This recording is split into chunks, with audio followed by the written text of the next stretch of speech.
Interview since being confirmed to U.S. Trade Representative is my old friend Jamieson Greer. Jamieson, first of all, congrats on your position. I know you're in the hot seat, but still, it's a great job.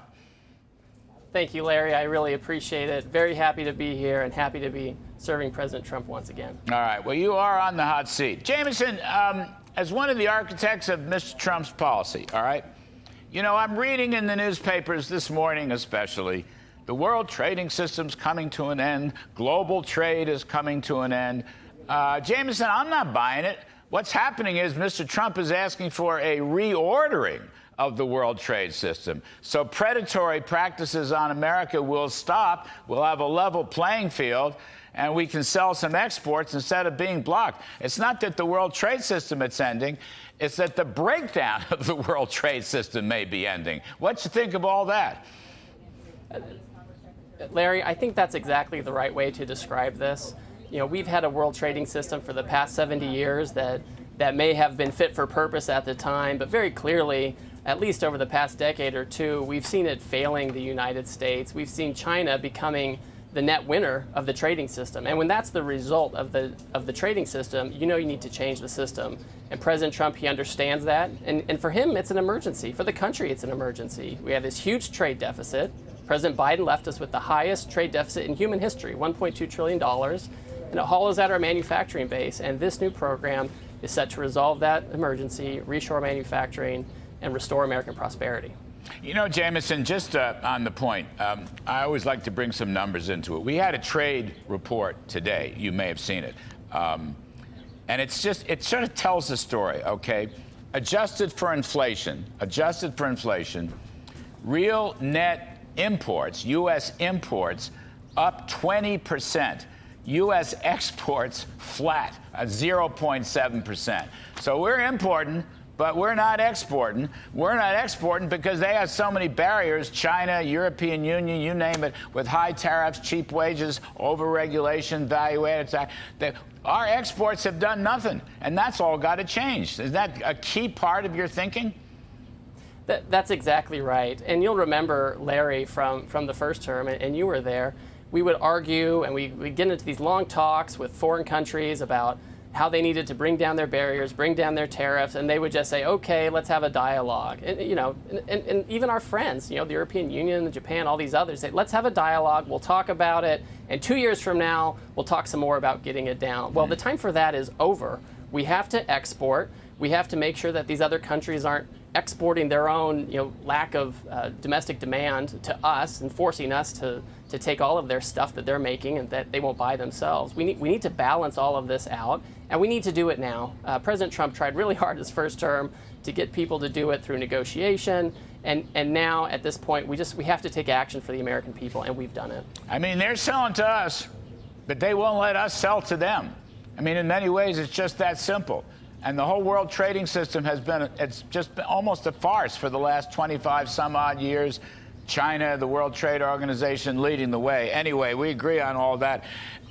Jamieson, let me ask you, you have the reciprocity charges and you also have the 10% basic rate. What was the thinking behind having both of those? Certainly. Well, we want to have the golden rule for the golden age and treat others as we're treated. So that's where the reciprocity comes from. We want to make sure that when we're looking at all the, you know, really the value of the tariffs and non-tariff barriers that countries impose on us, we quantify that. We look at the trade deficit we might have with the country, and that's a really good way to have a proxy for what they charge us. Now, some of these countries, we might have a surplus or maybe the rate is low, but we still should be running up the score in these countries. We have unfair trading practices in all of these places, even if their tariff levels are low. We put out a big report a few days ago, and the president waved this yesterday at his press conference. It details all the ways that these countries stop it. And so we have this 10% baseline. We want to make sure we catch all of the unfair trade practices, and we want to prevent cheating. We don't want to have people who are in a high-rate country decide that they want to use some lower-rate country or a zero-rate country to arbitrage the situation. So everyone will have a baseline 10%. We have to deal with the deficit. We have to deal with the unfair trade practices and non-reciprocal treatment, and that's the way to do it. Make sure we don't have any loopholes or leaks in the system. Yeah, can I just pause on that one point? I talked to Steve Myron last night about this. Wilbur Ross raised it a couple days ago on this show. You just mentioned it. The problem of transshipping, you know, like China going through Vietnam or China going through Mexico to avoid tariffs. It'd be nice if we could stop that as well. I agree with that, and part of having the 10% is to deter that. We also have strong rules in place, and a lot of it is an enforcement issue where we need to make sure that Customs and Border Protection is making sure they're checking where things are coming from, they're auditing entries, and I'm actively looking at other ways to make sure that high tariff countries aren't using lower tariff countries to sneak goods through or just do minor assembly and bring it through to avoid the tariffs. We don't want the order to be undermined. We really want to face this emergency head on, resolve the deficit, reshore manufacturing, and achieve reciprocity with our trading partners. And one other thing, this de minimis exemption from tariffs, especially from China, President Trump is ending that. This pleases me no end. It was a loophole for these small Chinese retailers to clobber our retailers. But also, you know what, Jamieson, I don't know if you agree with me or not, but there have been a lot of reports that this de minimis opening, I think less than $800 per package and so forth, the customs didn't look at it carefully, and there was a lot of fentanyl and drug smuggling through that. So, I mean, I don't know if you agree with me, but I think ending the de minimis thing was a very good idea. I agree, and on a bipartisan basis, we've heard members of Congress talking about reforming de minimis for the past few years. And so again, this is an opportunity to do that. It doesn't mean that if you're a tourist or you're bringing in a gift from overseas on your personal vacation that you can't bring it in duty free. You can, but all of this commercial de minimis under $800, we're not going to allow that to be a loophole anymore to evade tariff regimes or to bring in things like you said, right, fentanyl or counterfeit goods. That's a big problem too. So that takes care of that loophole as well. Jamieson, you were around, of course, in the first term when the great Bob Lighthizer, whom I was with at a conference just the other day, negotiated USMCA. It's a pretty good deal, if you ask me. He feels it was a good deal. In so far as yesterday's new policy from Mr. Trump, how will Mexico and Canada fare? Well, Mexico and Canada, they are still subject to the tariff regime relative to fentanyl and migration flows. If you recall, Larry, President Trump put tariffs on Mexico, Canada, and China to get them to really take action suddenly and firmly with respect to fentanyl and migration over the borders. That regime still is set for Mexico and Canada. Under that regime, if goods are not compliant with the USMCA rules of origin, they've had 5 years to be compliant, but if they're not, they pay the 25% tariff.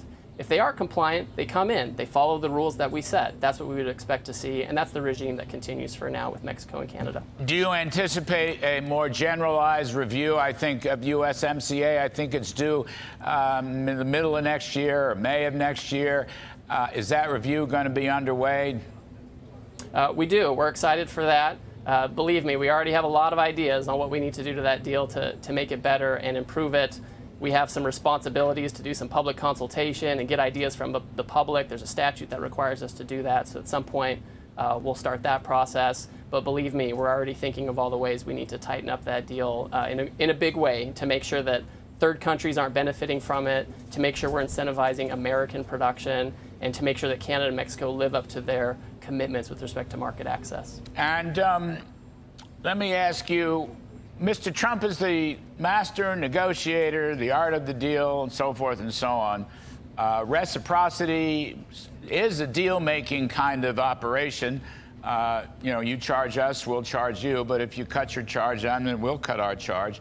A lot of countries I'm reading about, maybe the EU, Israel certainly. The Indian ambassador has been calling me to report on negotiations with India. At what stage does Mr. Trump start negotiating on the basis of the reciprocity concept?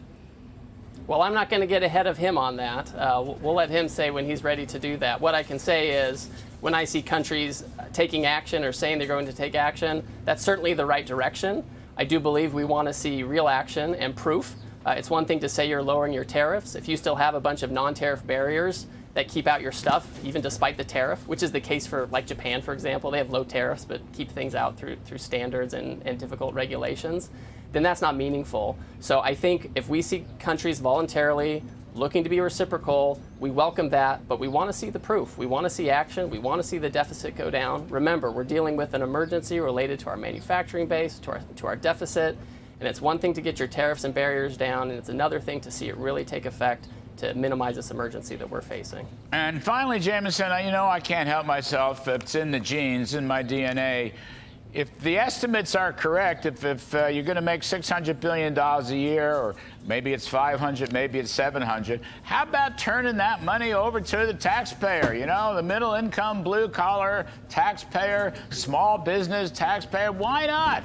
I think it would really help the transition. What do you make of that? Well, listen, Larry, I'm happy to outsource my thinking on taxes to you. You've given a lot of thought to it. And I'll tell you, clearly, there's a revenue effect that comes with tariffs. Mm-hmm. We want to reshore. We want to get these jobs here. We want market access. But to the extent we don't get that, you know, we'll take the tariff money, and we should put it to good use. I agree. All right, terrific stuff. U.S. Trade Rep Jamieson Greer.